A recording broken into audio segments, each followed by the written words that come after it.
Alors bonjour à toutes et à tous. Rebonjour Jacob. Bonjour José, très content de te revoir. Alors je te dirais que une fois encore, le plaisir est partagé, c'est vrai. Et je dirais d'autant plus que il y a très peu de temps, tu as rejoint, je dirais, notre groupe, donc le GETI. C'est vrai pour les enquêtes de terrain. Donc pour ça, je tenais déjà à te remercier tout simplement déjà, Jacob, de ta participation. Avec plaisir. Alors, dans l'actualité, avant de démarrer cette émission, dans ton actualité, Jacob, alors est-ce que tu as écrit de nouveaux ouvrages en perspective ou en devenir d'ailleurs, ou bien as-tu autre chose à nous raconter? Qu'est-ce qui s'est passé finalement depuis notre dernière émission finalement, Jacob?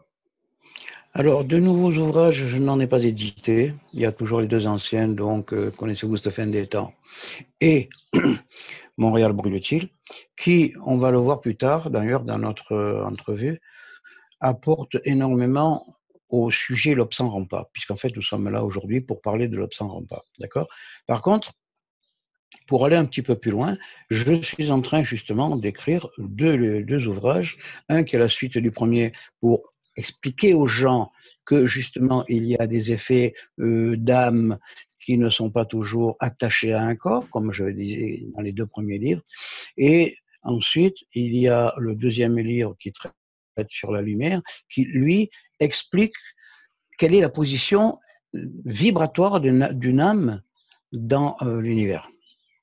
D'accord, oui, donc tu essayes, enfin, tu vas nous expliquer donc justement dans ton prochain ouvrage, apparemment, Jacob, je dirais, par rapport aussi, là encore aussi, comme tu viens de le souligner, à Lobson Arampa, finalement, dans ce qu'il appelait lui d'ailleurs la transmigration, hein, c'est ça, hein, Jacob?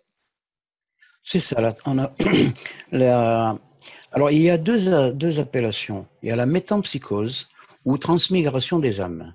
Alors, transmigration des âmes, en général, ça veut dire que l'âme d'un être humain va dans un autre être vivant, enfin vivant. On va dire au niveau matière, c'est-à-dire un homme ou voire un animal. Mais la métampsychose, ça veut dire que là, ça peut entrer aussi bien dans un végétal que dans un minéral.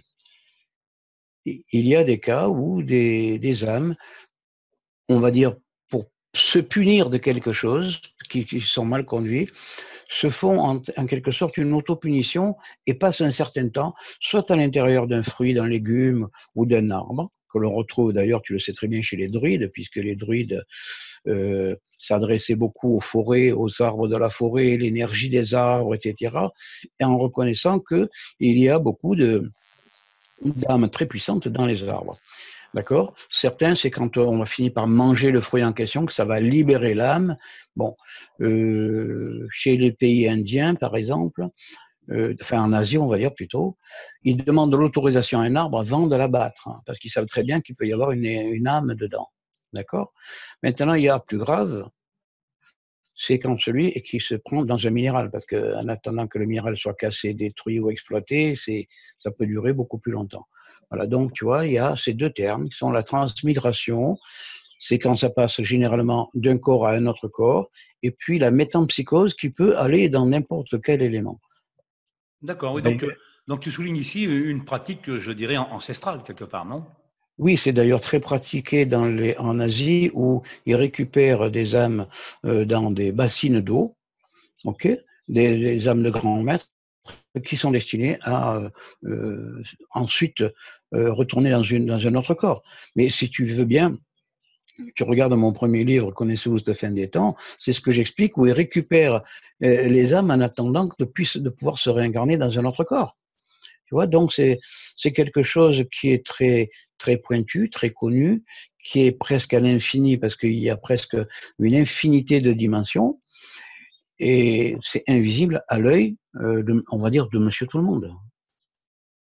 D'accord. L'ennui, et on va plus en parler tout à l'heure parce que c'est le sujet de l'Obs en pas, c'est que parmi les gens qui agissent mal dans la société actuelle, dans la civilisation dans laquelle on vit, ils laissent une porte ouverte par leur mauvaise conduite à des êtres qui viennent d'en bas, on pourrait dire vulgairement parlant, des démons, des dimensions plus basses. Alors après, oui, tu peux avoir parfois un conflit énorme entre la personne réelle et l'être qui est entré en lui.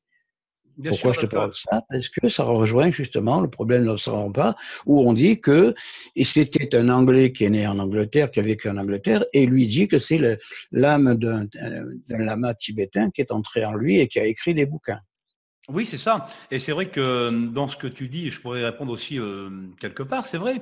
Jacob, tu dis que par rapport, je dirais, à une certaine pratique druidique, donc celte, eh bien, il est vrai que certaines pratiques, bon, c'est ce qui se dit, hein, Jacob, hein, certaines pratiques permettaient d'ailleurs à certains druides à l'époque d'être en osmose avec la nature, ça tu l'as souligné, très bien, c'est vrai, mais aussi avec certains rituels de pouvoir, je dirais, revivre des créatures antédiluviennes. Alors antédiluviennes sur un plan, là où on pourrait dire aussi, je dirais, négatif, puisque toutes ces créatures apparemment étaient tout le temps négatif. Je ne parle pas d'être de la forêt lumineux, hein, on est bien d'accord. Hein. Là, je parle de quelque chose de négatif. Et c'est vrai que ça pourrait correspondre aussi à ça, c'est vrai. Et c'est pour ça que je dirais, on dit aussi le docteur ou le professeur Lotsan-Rampa, hein, je crois. Hein. Moi, j'ai toujours entendu docteur. Docteur, hein, c'est ça. Hein. Oui. D'accord. Alors, ce qu'il faut comprendre, c'est que normalement, une âme de quelqu'un qui s'est bien conduit, on dit qu'elle monte au ciel, il n'y a pas de problème.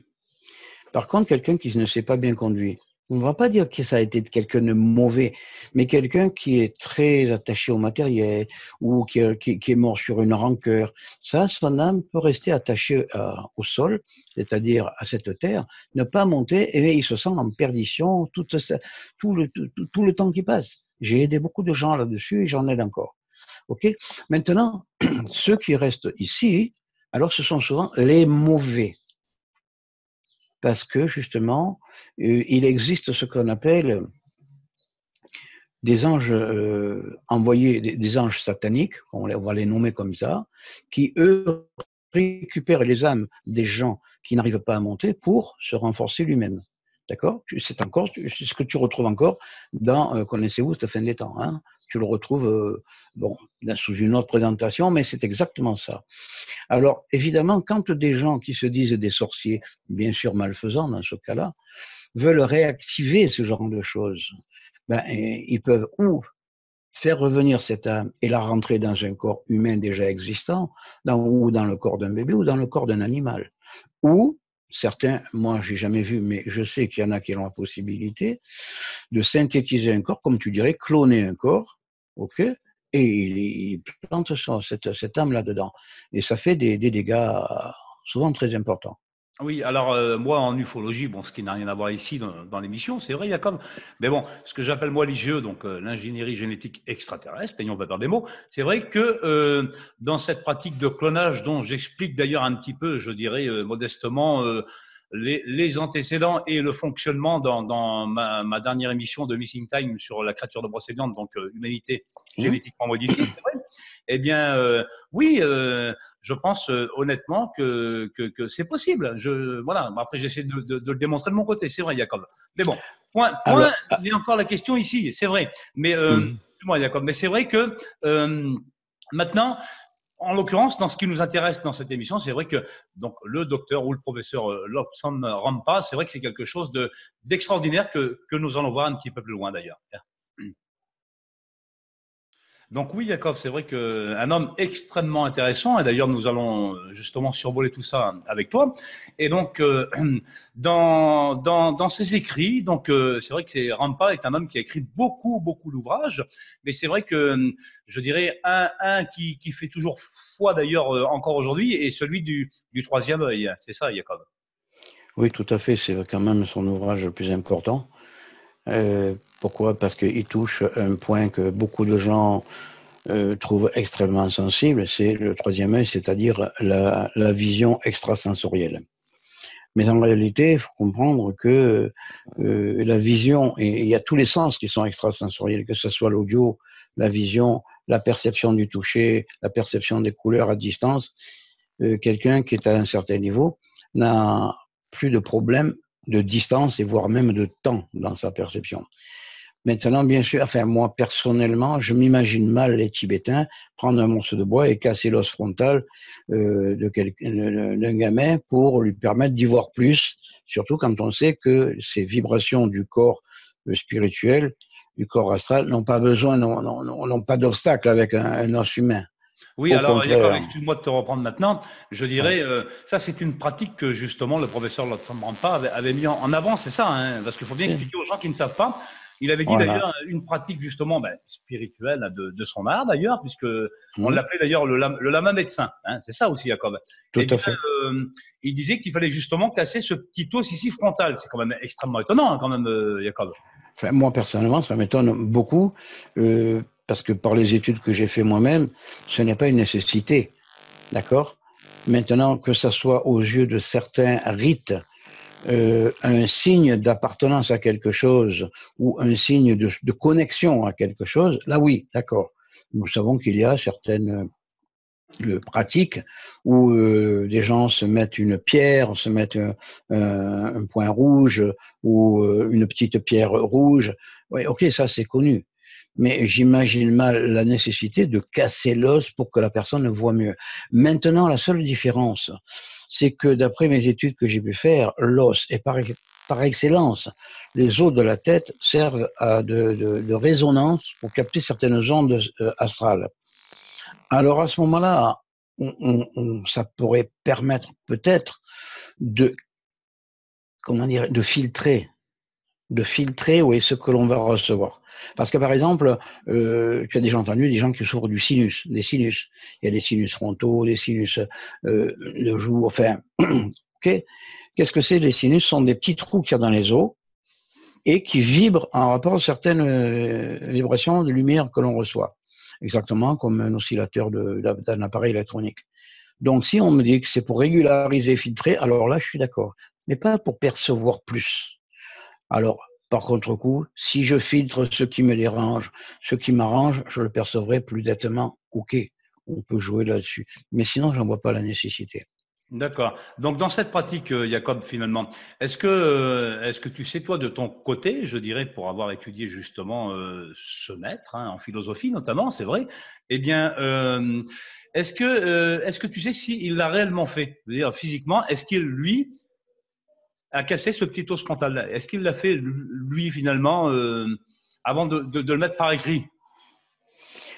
Alors, personnellement, je ne pense pas qu'il ait fait, surtout que lui, il entre dans une catégorie, on va dire, différente. Pourquoi? Parce que, comme nous disions tantôt, il y a la transmigration des âmes, et lui, il a été habité par l'âme d'un grand maître. Oui, Donc, alors là, il faut expliquer aussi encore une chose pour les gens qui ne savent pas. Pardon, Yakov. C'est vrai que c'est une pratique qui est beaucoup mise en avant justement par Rampa. C'est vrai qu'il appelle ça la transmigration, c'est-à-dire de quitter son corps, on pourrait dire, physique ou éthérique, tu appellerais ça, toi, finalement, quelque part, pour intégrer un autre corps. C'est ça, hein? alors, voilà. Alors, d'une part, il y a ce qu'on appelle le corps physique, qui est bien basique, qu'on représente par rapport aux 4 éléments, ok. Et il y a le corps spirituel, il y a le corps astral, qui, lui, vient habiter le corps pendant un temps de vie. Maintenant, ce qui se passe, c'est que des fois, des gens acceptent de sortir spirituellement, astralement de ce corps-là pour laisser la place à quelqu'un d'autre. Là, c'est ce qu'on appelle un échange. Maintenant, la transmigration des âmes ou métampsychose des âmes, c'est quand l'âme de quelqu'un, la personne meurt et son âme va habiter un autre corps. Ensuite, ça peut être un autre homme au moment d'une réincarnation, ça peut être un animal, ça peut être un végétal, ça peut être un minéral. Ça, c'est la métampsychose des âmes. Ou transmigration, ça revient, on va dire la même chose, quoi. Allez. Donc, lui étant un grand maître qui est venu habiter ce corps, n'a pas eu besoin. Comme je disais tout à l'heure, c'est pas, à mes yeux, ce n'est pas une nécessité de briser ça. Voilà. Moi, j'en suis là, perso. Oui, c'est-à-dire que Rampa, donc, ce qu'il faut savoir ici, il était évidemment, il était anglais déjà, il n'était pas du tout, je dirais, tibétain à la base, on est bien d'accord, de toute manière. Mais bon, donc, toute cette philosophie là qu'il a emmené, je dirais, qu'il a fait partager, c'était un ermite en fait. C'était ça, c'est ça en fait, hein, Jacob. C'est quelqu'un qui vivait dans une grotte seul, c'est ça. Il avait des disciples ou pas? Est-ce qu'on le sait ça? D'où il a écrit le livre L'Ermite. Alors, c'est à rapprocher de certaines, je dirais pas religions, mais de certaines, on va dire, écrits sacrés anciens, où il y a eu de très très grands maîtres qui vivaient en ermite pour des raisons d'ailleurs parfois juste bien différentes. Il y en a qui c'était volontairement en ermite, des fois c'était pour se cacher, bon, mais des gens avec qui ils ont pu se connecter directement sur ce que j'appelle moi la création, c'est-à-dire l'univers proprement dit, et atteindre des niveaux absolument fantastiques de perception. D'accord, des gens qui pouvaient à 5000 kilomètres de dire voilà, ben lui il est comme ça, il a ça qui va pas, ça, ou le guérir, ou le soigner, ou le faire mourir volontairement ou involontairement. Bon, il y a des grands maîtres qui ont des capacités absolument fantastiques. D'accord. Donc, il avait des disciples, donc je réitère ma question, pardon, Jacob. C'est une personne qui avait des disciples où finalement, il a fait tous ses écrits seul en ermite, comme tu viens de dire ici. Alors, à mon avis, il avait des disciples, même que je me souviens pas des noms, mais il avait des disciples. Et pourquoi? Parce que tout grand maître ne peut devenir un grand maître que s'il transmet. Il y a une loi dans l'univers dans lequel nous vivons où quand tu acquiers des connaissances, il faut que tu les transmettes. Sinon, c'est comme un livre mort posé dans un coin, tu ne sers à rien. Donc, je pars de ce principe-là, il avait des disciples. Maintenant, est-ce que les disciples ont voulu se faire connaître, pas connaître? Ça, après, c'est autre chose.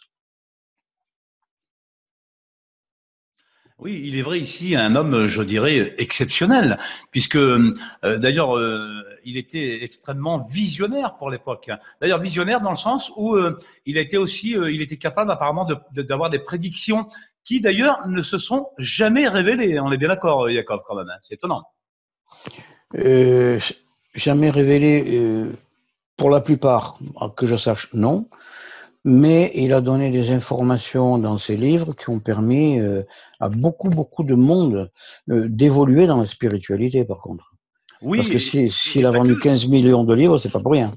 Évidemment, mais et en plus, j'allais dire évoluer dans une spiritualité, c'est vrai, mais pas que, puisque finalement, on y a appris quand même beaucoup de choses, même pour l'époque déjà, c'est vrai. Hein. Notamment, je dirais, c'est un des premiers à avoir parlé justement de la Terre creuse, donc de l'Agartha aussi, Jacob.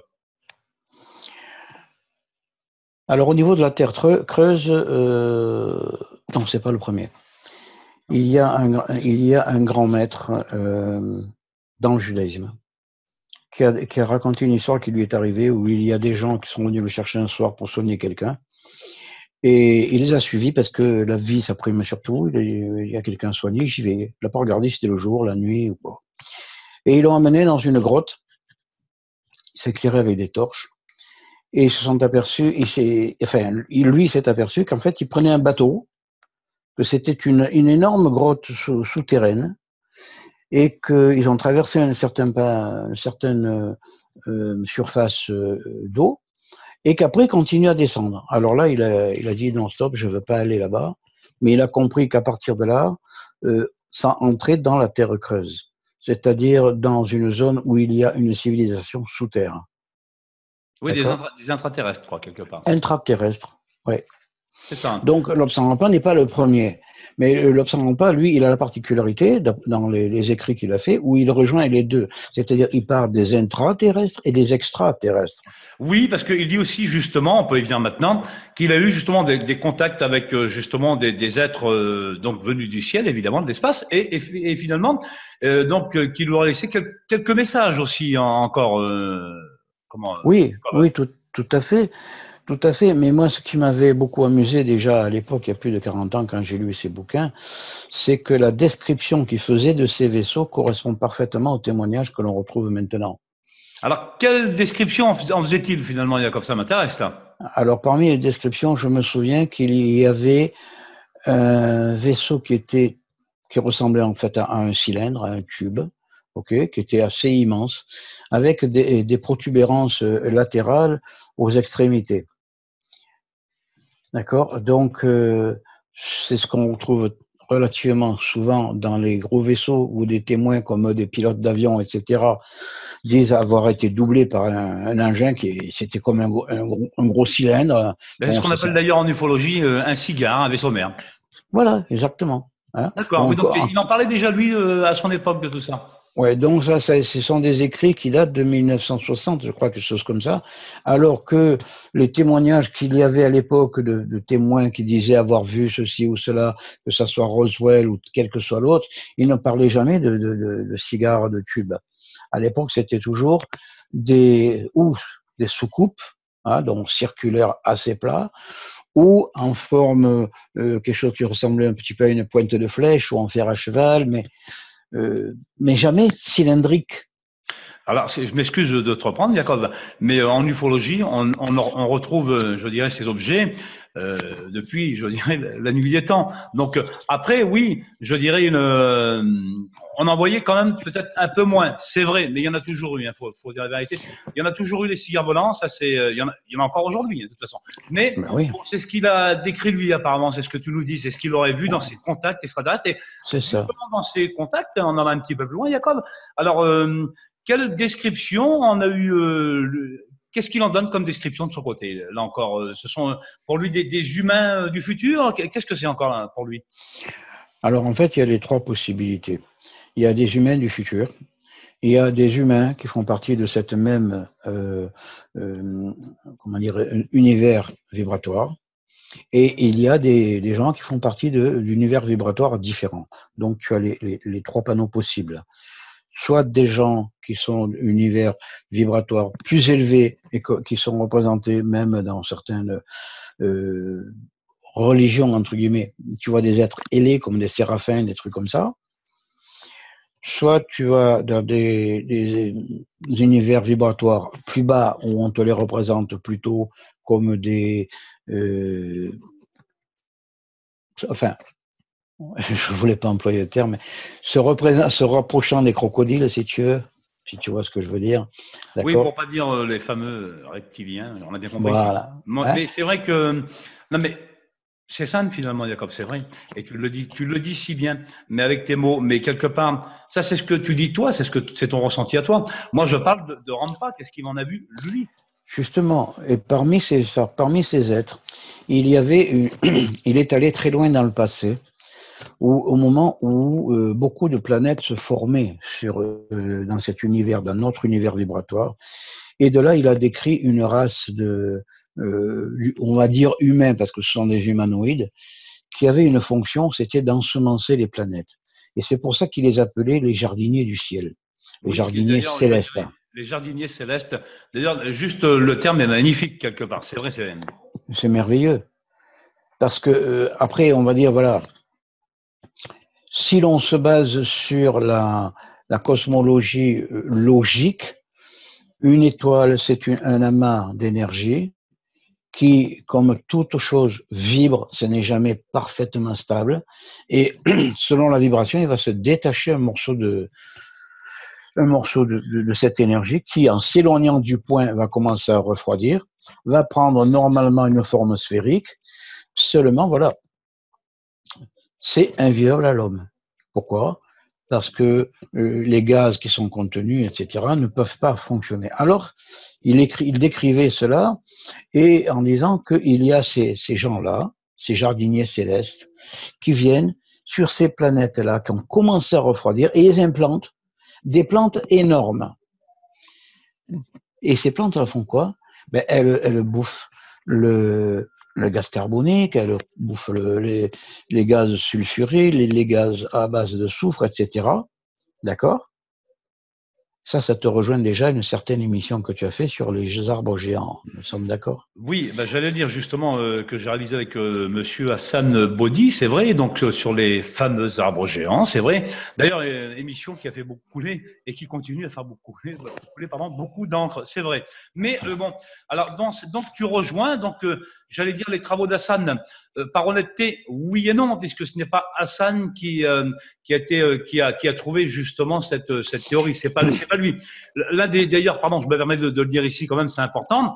Rendons à Hassan donc ce qui lui appartient, c'est vrai, mais je veux dire, il n'est que le propagateur quelque part de cette théorie. Mais celui qui a trouvé ça, et fait partie d'ailleurs d'un de mes amis, puisqu'il est auteur comme moi dans Top Secret Magazine, il s'appelle Pascal Gaillard. Donc voilà, c'est une théorie qu'il a mis en place avec justement un Américain.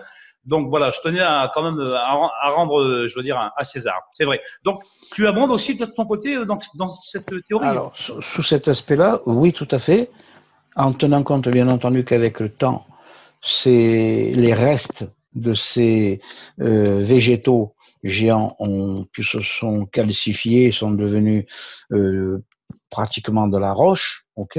Bon, mais ce qui est intéressant, c'est que si tu veux que ça devienne habitable pour l'homme, tu ne peux pas laisser des arbres géants comme ça, ou alors il faudra mettre des hommes géants, mais ça cadre pas. Donc, qu'est-ce qui se passait? Ben, après, ils reviennent, ils implantent des animaux géants.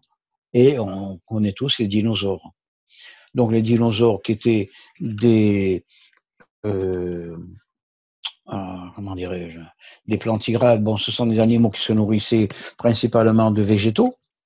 Ensuite, pour éviter qu'il y ait une trop grande multiplication, ben, ils ont implanté d'autres types d'animaux comme les ptérodactyles, comme les thérax, etc., qui eux sont devenus carnassiers, et ça a créé un certain équilibre. Par la suite, ben, il fallait bien comprendre que si on voulait implanter l'homme, il fallait que ces animaux géants, ben, ils soient plus là. Et c'est pour ça qu'on a retrouvé pas mal de squelettes de dinosaures avec un trou sur la tête de façon inexplicable. Oui, alors attention, parce que j'aimerais aussi rebondir à ce moment-là, et d'ailleurs avoir aussi, là encore, ton ressenti, Jacob, c'est vrai. Donc, j'ai mon ami aussi Rock Soccer, justement, qui met, je dirais, qui reprend les concepts de cette, apparemment, donc j'utilise aussi ces termes, de cette matrice artificielle ou virtuelle, apparemment. Et puis, donc, lui nous apporte, je dirais, d'autres preuves, là encore, de son côté, en nous disant que finalement, l'invention des dinosaures. Alors, à prendre ou à laisser, c'est vrai, on peut en débattre, on est en démocratie, donc tout va bien, Jacob. Mais donc, lui nous explique que ce sont des faits qui ont été réalisés depuis déjà pas mal de temps. Est-ce que tu adhères à cette pensée, finalement? Alors, pour ma part, les dinosaures ont réellement existé. Dire qu'on les a inventés, bon, moi, personnellement, ça me paraîtrait un petit peu déplacé. Maintenant, ils ont été implantés là par qui, pourquoi, et combien de temps ils ont vécu, et comment ils vivaient, ça c'est encore autre chose. Mais personnellement, pour moi, ils vivaient. Donc, étant donné qu'on a retrouvé des traces, encore que certains explorateurs diraient, j'ai entendu dire tout au moins, que certaines zones sur Terre seraient encore habitées de dinosaures à l'heure actuelle. Et c'est cette idée-là qui a fait sortir certains films comme Jurassic Park, comme, bon, ça c'est autre chose. Jules Verne, déjà, premièrement. Tout simplement.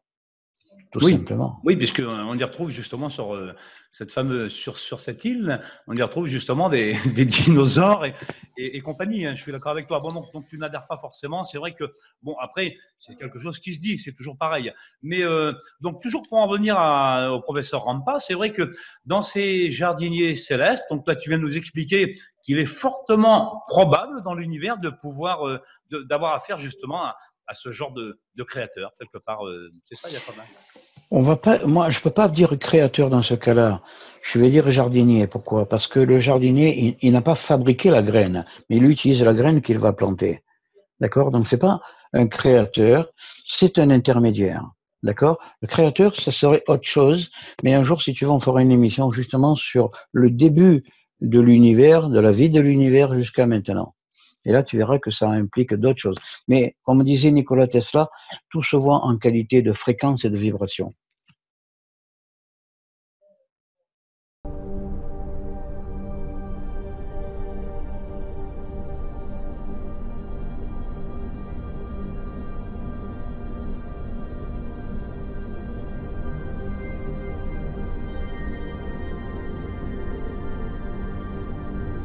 Cette personne, ayant pratiqué de nombreux voyages astraux, Lobsang Rampa nous racontait déjà en 1960 avoir visité une planète rouge où se trouvaient d'énormes crabes. Il écrit: nous nous retrouvâmes, enfin flottants, au-dessus d'un monde rouge et désolé. Des roches rouges, du sable rouge, dans une mer rouge sans flux ni reflet. Au moment où nous nous approchions de la surface de ce monde, nous aperçûmes d'étranges créatures, semblables à d'énormes crabes, qui se déplaçaient d'une allure léthargique le long de la mer.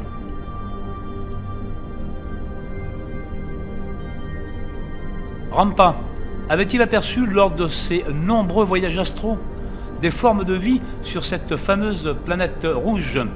Eh bien évidemment, ceci reste encore un mystère.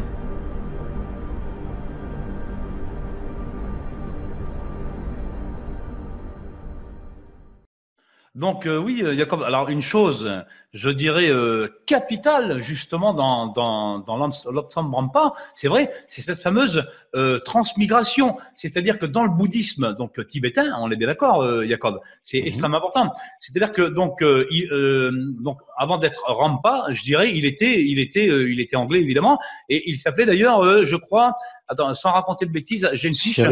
Cyril Hopkins. Cyril Henry Hopkins, exactement, donc né le 8 avril 1910.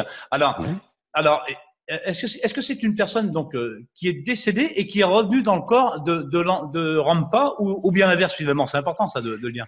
Bon, alors, il faut comprendre qu'il y avait Cyril Hopkins, qui est un Anglais, qui a vécu une jeunesse en Angleterre pratiquement normale, mais il a toujours été attiré par un côté très spirituel de la vie.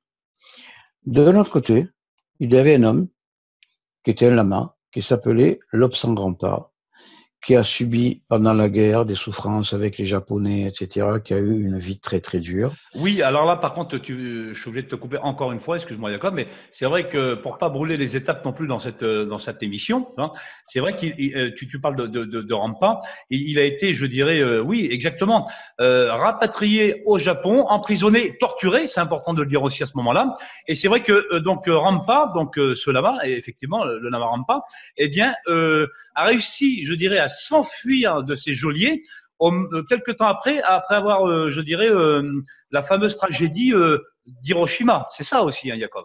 C'est ça, c'est ça.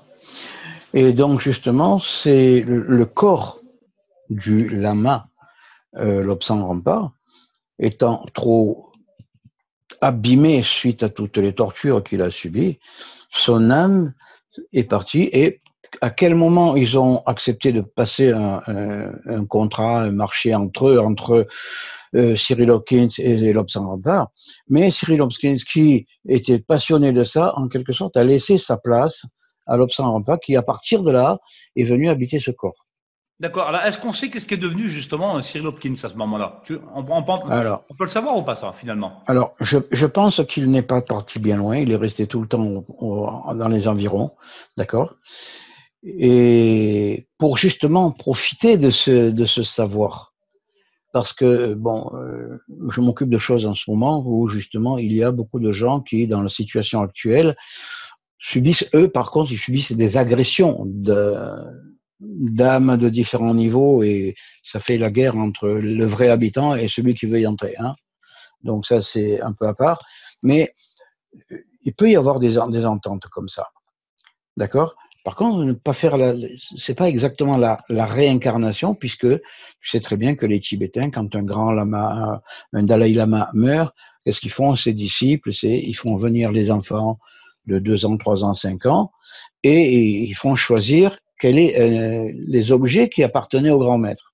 Et c'est comme ça qu'ils ont le premier point pour reconnaître la réincarnation du grand maître. Bien sûr, un rituel d'ailleurs ancestral hein, à ce moment-là. Hein. Absolument, et que je sache, toujours d'actualité. Et toujours d'actualité. D'ailleurs, j'ai même une anecdote justement par rapport à ça.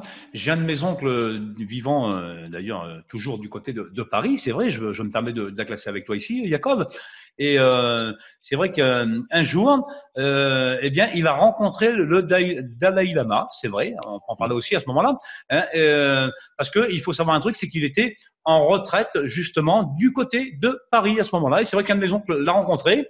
Et donc, il m'a dit un homme extrêmement cultivé et extrêmement charmant, c'est vrai. Et c'est vrai qu'il faut le savoir, le Dalai Lama était en retraite suite justement, je dirais, comment on peut appeler ça aux Chinois, hein, donc quand ils sont venus justement, on pourrait dire annexer ou plutôt venir totalement prendre Ouais, le terrain. Mais bon, ça ne nous regarde pas ouais. encore, mais bon, à ce Ouais, moment-là. on fait pas de politique. Disons Non, mais simplement que ce sont des peuples qui ont souffert.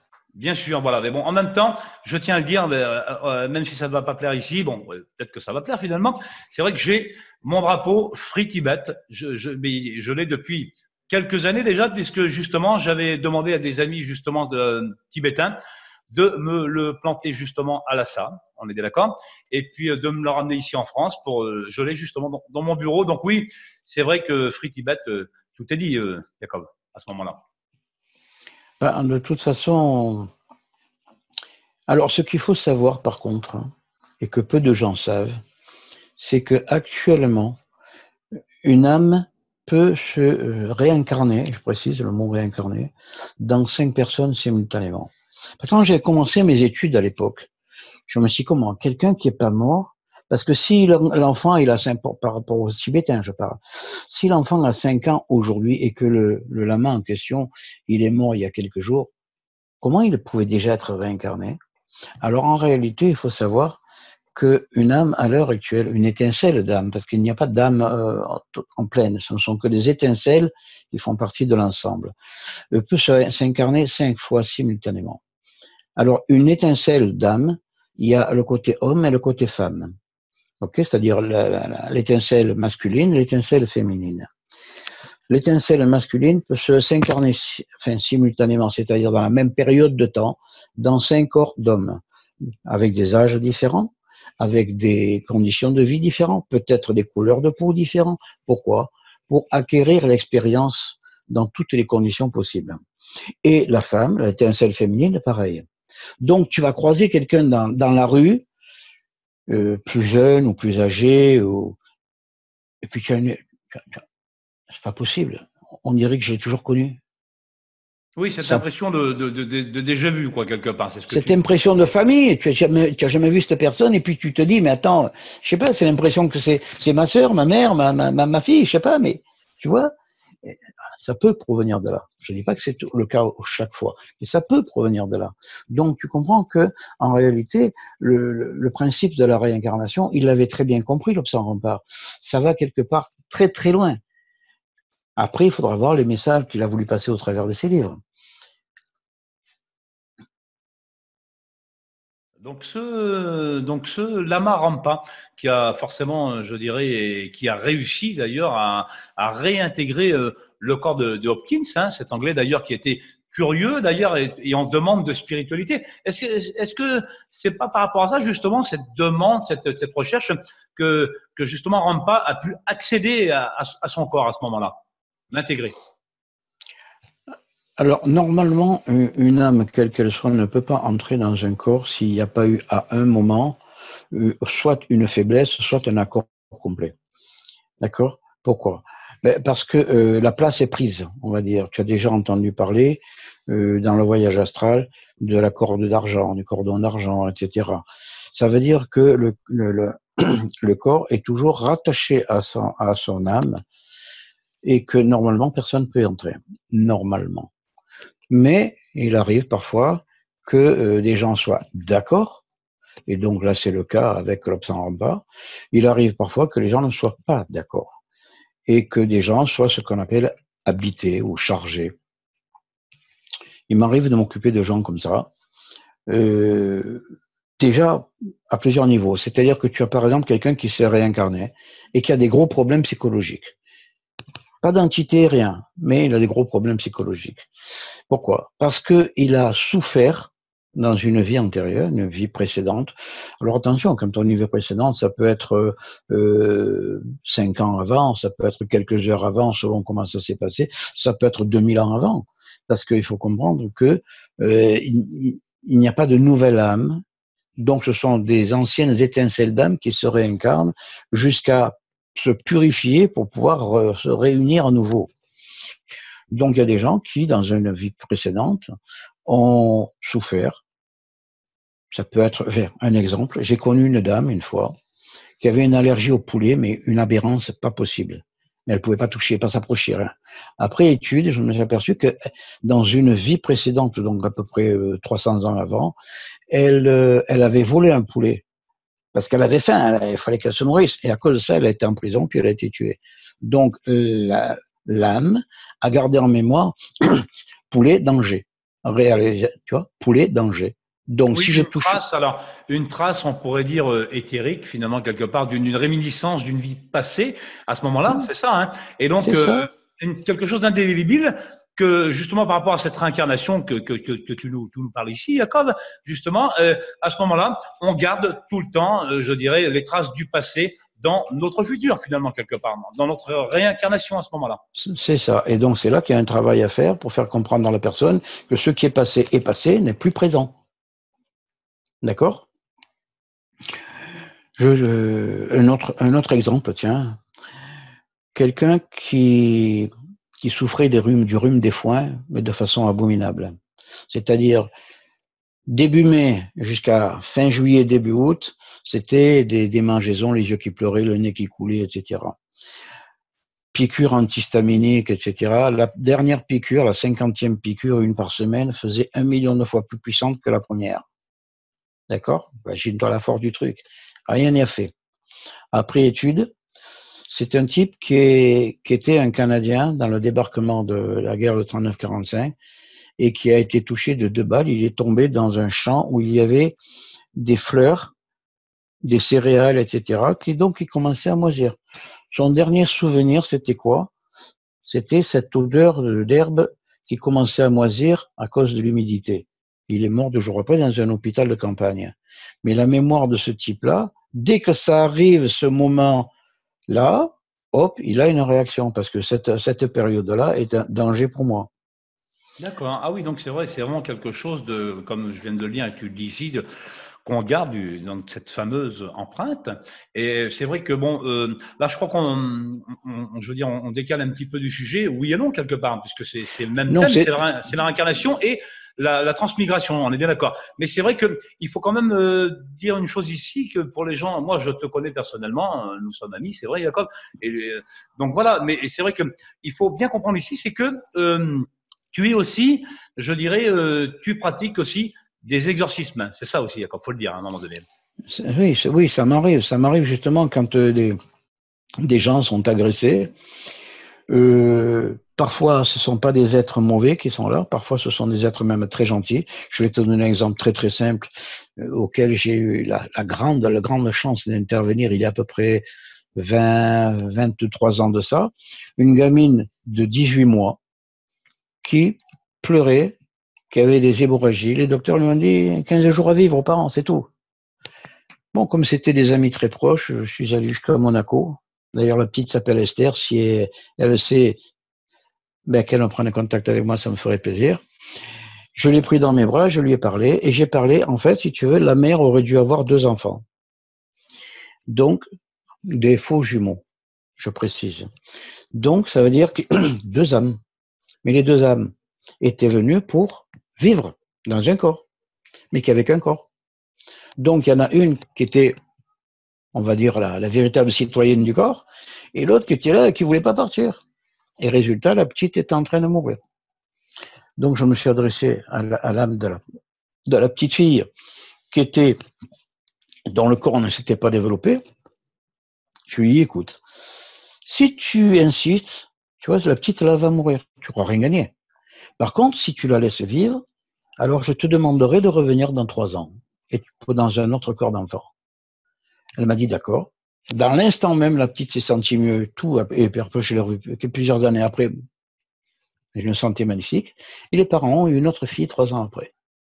Oui, étonnant quand même. C'est vrai que là, je dirais, donc, oui, tu es aussi donc professeur de radiesthésie, auteur de science-fiction. Ce n'est plus à le démontrer maintenant, ça fait déjà un moment. Mais c'est vrai que, bon, voilà, j'allais dire, tu m'as permis aussi de démontrer sur IBTV aussi, je dirais, encore une nouvelle corde à ton arc. Mais c'est vrai que, je dirais, d'ailleurs, ce qui fera peut-être par la suite, justement, par rapport à ton expérience de tout ça, peut-être suite à d'autres émissions. On est bien d'accord, hein, Jacob, justement. Avec plaisir, bien sûr. Mais beaucoup de gens sont enfermés dans des maisons dites alors qu'ils sont pas malades du tout, mais ils sont habités ou ils sont terrorisés par des êtres qui viennent les, les, les embêter. Donc oui, Jacob, c'est vrai que tout ceci est extrêmement intéressant, mais pour en revenir à ce qui nous concerne aujourd'hui, notamment donc Rampa, hein, l'Obsam Rampa, c'est vrai que dans cette œuvre gigantesque, d'ailleurs avec beaucoup de livres écrits justement à ce sujet, qu'est-ce que dans cette philosophie, je dirais, qu'est-ce qu'on doit en retenir de tout ça finalement quelque part, Jacob? Ben, pour les trois livres les plus importants, enfin à mes yeux tout au moins, il y a donc le troisième œil, il y a l'ermite, et l'autre c'était comment déjà le nom? Bon, le nom m'échappe, tu le retrouveras, ça Les va? jardiniers célestes, tu as parlé tout à l'heure, non, c'est ça? Ouais. Non, mais Alors regarde. il y en a d'autres, si tu veux, je peux t'en épeler quelques-uns d'ailleurs pour les gens à qui ça intéresse, pour Ouais. en apprendre davantage d'ailleurs à son sujet. On a donc forcément le troisième œil, je l'ai dit. On a les lumières de l'astral aussi, hein, apparemment. Euh, Voilà. je crois. Bon, après, les trois vies et le sage du Tibet, la caverne des anciens. Il est intéressant celui-ci. C'est vrai que je l'ai lu. Il est extrêmement, il est quand même pas Alors, mal. regarde, le troisième œil, ça te décrit quoi? Ça te décrit que l'homme est capable de percevoir pratiquement tout ce qu'il y a dans l'univers. C'est-à-dire, sous l'effet de la cassure de l'os, et en réalité, que tu le casses ou tu le casses pas, c'est pas ça la question, ça veut dire que tu dois casser ta personnalité pour pouvoir accéder. Donc c'est une parabole finalement quelque part, c'est ça? Moi j'interprète comme ça en tout cas. C'est une parabole qui te permet que si tu casses ta personnalité, ok, alors tu peux t'ouvrir sur toute la vérité existentielle de l'univers. Oui, D'accord? percevoir, je dirais, autre que ce que nos yeux voient, tout simplement, finalement, quelque part. C'est Tout aller au-delà, simplement. hein, c'est ça, hein, quelque part. C'est pour ça qu'après il te parle aussi comment voir l'aura. Et dans ses livres, il te dit voir l'aura. Qu'est-ce que c'est l'aura? L'aura d'une personne, c'est quand elle rayonne une certaine énergie. Cette énergie-là qui généralement, quand elle est visible, elle fait 15 à 20 centimètres autour de l'homme, en fait de l'homme, de l'être humain, parce que les femmes aussi, bien sûr. Mais il faut pas penser qu'il n'y a que les êtres humains qui l'ont, hein. Les animaux aussi, etc. Oui, Mais bon, évidemment, même d'ailleurs, les il y a eu des arbres, travaux, hein. etc. Il y a eu Ouais. pas mal de travaux justement sur l'aura des animaux, hein, effectivement, c'est vrai. D'ailleurs, il y a eu bon alors par contre, je m'en souviens plus, mais par contre, je vais pas citer les noms parce que je ne m'en souviens plus, je viens de le dire, mais c'est vrai que par contre, il y a eu des travaux là encore par des chercheurs américains qui ont prouvé justement que les animaux dégageaient une certaine aura, un certain taux, comme tu pourrais dire toi, comment Jacob, vibratoire à ce moment-là, hein, c'est ça, les deux sont liés. Et c'est vrai que donc oui, c'est quelque chose de prouvé maintenant. Mais il y a une chose aussi où j'aimerais bien revenir dessus parce que tu l'as dit, là, tu y reviens, c'est par rapport justement à ce troisième œil. C'est vrai que c'est extrêmement important dans les écrits de Rampa, ça, tout ça. On est d'accord. Ouais, Mais c'est une est-ce base. que c'est une base. Est-ce que tu penses comme moi que justement ce troisième œil, donc frontal, hein, je pense qu'il n'a rien à voir avec la glande pinéale, moi personnellement. Mais bon, chacun en fait ce qu'il en veut, hein, et de ce que je viens de dire. Bon, bref. Mais donc ce troisième œil est lié pour moi justement avec le cœur, et ça c'est important, c'est fondamental quelque part, Jacob. Alors, bon, ce qu'il faut comprendre, c'est qu'il y a dans la tête un os qui s'appelle le sphénoïde. C'est lui qui récupère en premier les vibrations que le ciel nous envoie. Okay. De là, il passe ces informations justement à la glande pinéale, qui la glande pinéale transmet les informations au cœur. C'est pour ça que quand tu vois un bébé, c'est-à-dire quand il un embryon, le cœur se met à battre, tu dis pourquoi il bat le cœur. Ok, prends quelqu'un qui vient de mourir, tu prends le cœur pour faire une transplantation, tu le sors, il est déconnecté du mec et le cœur il continue à battre. Et d'où il prend ces informations? Et ça, c'est pareil pour la glande pinéale. Donc, ce qu'il faut comprendre, c'est que quand il nous parle du troisième œil, c'est la capacité de percevoir l'univers. Tu peux percevoir avec le troisième œil, mais le troisième œil, en fait, c'est tout toi. C'est tout ton corps, c'est toute ton âme. Là, tu peux aller très très loin. Tu peux discuter avec quelqu'un et en même temps savoir ce qui se passe sur telle planète ou sur telle planète, ou savoir quelle est la comète qui va passer ou quoi, ou savoir ce qui se passe en Amérique ou en Russie. D'accord? Si tu veux, c'est une question de perception. Après, quand il fait le livre L'Ermite, on comprend que pour pouvoir accéder à ça, il nous fait comprendre de façon directe et sous-entendue qu'il faut commencer par savoir faire le vide autour de soi. C'est-à-dire, je me mets seul, je suis seul pour pouvoir me mettre en méditation. Et quand je suis en méditation, alors j'augmente mes capacités de vision, je les développe et à des niveaux que des gens vont extraordinairement loin. D'accord? Voilà un petit peu le pourquoi de ces livres. C'est toujours pour transmettre une information que l'homme peut se transcender. Oui, c'est ça, on parle de transcendance, là, on est bien d'accord. C'est vraiment Absolument. c'est le plus grand de ces, on dit précepte, hein, c'est ça, un précepte. Hein. Hum? Donc c'est son plus grand, et c'est vrai que donc Lhotsang-Rampa, bon, on vient de le survoler ensemble, c'est vrai, on l'a survolé, on n'a pas appuyé Ouais. tous les bouquins parce que c'est une œuvre quand même gigantesque, hein, quand même, faut être honnête. Ouais. Mais bon, c'est vrai qu'avec toi, on a quand même appuyé, je dirais, donc ce fameux troisième œil avec toi, et aussi, je dirais, eh bien, la transmigration. C'était quand même important de le relever ici. Et donc cette émission arrive à terme, et donc je te remercie d'y avoir participé une fois encore, Yakov, déjà. Avec grand plaisir, mon ami. Ne te gêne pas à proposer des questions, on trouvera les réponses. Oui, alors d'avoir toutes les réponses, on ne les aura peut-être pas tous, restons modestes, mais c'est vrai qu'apporter, je dirais, de l'information, c'est vrai que c'est toujours intéressant pour, je dirais, pour, comme j'ai l'habitude de dire, pour le néophyte, comme pour le puriste, ça reste toujours quand même intéressant. C'est vrai que d'ouvrir justement une porte avec Lobsang Rampa, c'est d'ouvrir finalement une grande porte de l'esprit, Jacob, c'est ça?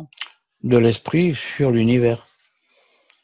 Parce qu'en fait, il t'explique que quand tu sais casser ton conscient, quand tu sais t'isoler, alors à ce moment-là, tu t'ouvres vers l'univers complet.